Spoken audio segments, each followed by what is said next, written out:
I wish to acknowledge and commend once again the hard work put into the Guyanese Vulnerable Communities Capacity Strengthening Project by the consultancy team. I think that it's good to hear that there's some consensus on a rights-based approach to public policy, as well as to get some feedback on the stakeholders, that the stakeholders appreciate the process, and I think that's imperative to the success of the project. On that note, I would like to invite the Honorable Ambassador Robert Kopecky, Head of the European Union Delegation to Guyana, Suriname, Trinidad and Tobago, and the Dutch Overseas Countries and Territories to deliver his feature address. Honorable Ambassador. Thank you, Madam Chairperson, members of the table, representatives of civil society, members of the media, colleagues from the diplomatic corps. I see my colleague, fellow colleague from the EU delegation, and the person that is in charge of cooperation with you. I will be brief for two reasons. First is I don't want to deprive you from your precious time and the core of the business, the consultations, the exchange of information, sharing experiences, etc. Second, I have to betray this beautiful Grand Coastal Hotel for another one because at 10 a.m. I should be somewhere in Marriott and participating in the ribbon cutting. So this hotel, if anybody is here from the management, will have soon a new competition, a beautiful one. It's something looking like a St. Beach here in Georgetown. There is no better feeling than to see the precious EU taxpayers' money to be functioning, to be deployed worldwide, to be working, to be having impact, to be having effect, and to be appreciated at the same time. So I thank you for the words of appreciations, because that's the core of the EU business. And when we come back to our constituencies, the 28 EU member states, European Parliament, and other accountability bodies, then we have real content to say, and we can say, look, that was very much appreciated, and there are such challenges in terms of civil society activities and the organization who are in the vanguard and have the courage to do so in Guyana, and this is what we are doing with them. And I'm sure that when we will be transporting this information to Europe, they will be satisfied with what you are doing. So I would like to congratulate us mutually on the successes we have. And therefore, it's with great pleasure that I today deliver remarks at this forum. The EU is proud to be associated with strengthening the capacity of civil society organizations in Guyana. We have like two main budget lines. One is civil society, non-state actors, local authorities. The other is European Instrument for Democracy and Human Rights. And like on a yearly basis, we are launching also proposals and tenders which are widely published in the media. And I believe that this seminar and the support to SASOD is one of the products of this kind of level playing field cooperation.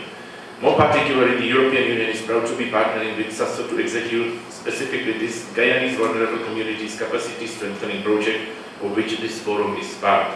One of the main tenets of which the European Union works is built on the defense of human rights. Around the world and in Guyana, the EU partners with governments and civil society organizations to ensure the basic human rights of all, of women, of children, of the LGBTI, of all minorities, of disadvantaged and the voiceless.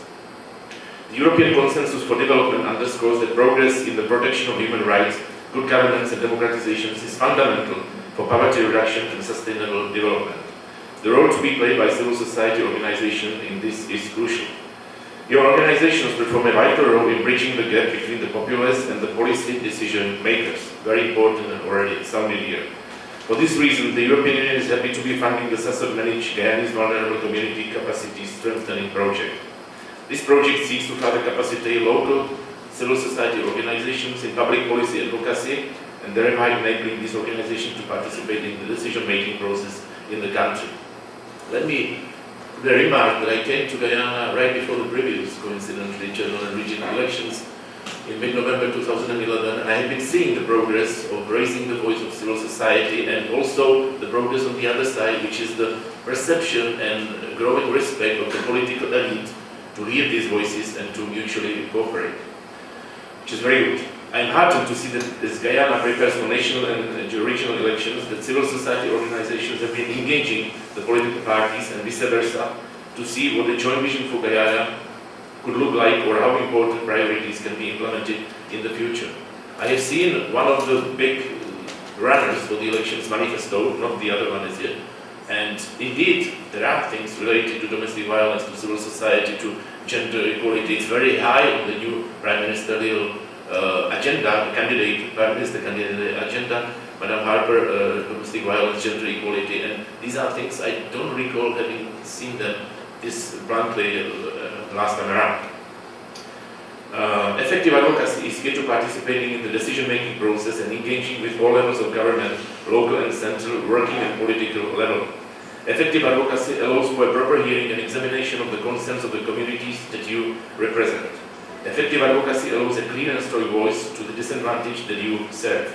I am not sure what is the composition of you here region-wise, but I hope that you are coming from as many corners of Guyana as possible, because the outreach in this geographically very challenging country is very important too, and sometimes beyond the shadows of hinterlands and out of Georgetown and in the remote areas of the country, there are things happening that really need your help and attention and advocacy for sure.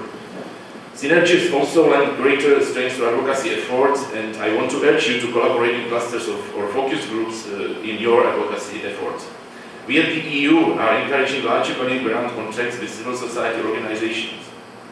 These larger grants will surely lead to the collaborative effort, partnering and sub-granting among local civil society organizations. The bigger the bulk of money, the more coordination there should be, because it's challenging, among other reasons, because of what I just said, the geographical and civil challenges in Guyana. The European Union in Guyana is a proud partner of many of the civil society organizations present here today. We are proud supporters of your work. We, however, want you to encourage you to keep foremost on your agendas the sustainability of your work, even after the end of the financial support from the European Union, because no way the projects of your effort should be finishing the day that we do the final accounts closure, etc. It should be just the trigger for what should be sustainable in the future, for sure. I understand that this forum will discuss the findings of the baseline and mapping studies conducted by SASOD under the Guyanese Vulnerable Communities Capacity Strengthening Project. While many of you focus on service delivery for the time being, advocacy and policy issues are always linked to it. So if the project can support you in formulating and strategizing your task based on a thorough understanding of the legal and political environment, it will also help you in effectively becoming involved in the policy-making process, and time for that is as we speak, because we have 25 days to go for the future decision makers in this country. In closing, I wish to applaud SASOD and all of the organizations present here today in your relentless fight to rid this beautiful country of the scourge of child abuse, domestic violence, discriminations against LGBTI, and all forms of human rights abuses. That you seek to further empower yourself to better advocate for the communities you represent is most commendable, and I thank you and I wish you all the best. Thank you very much.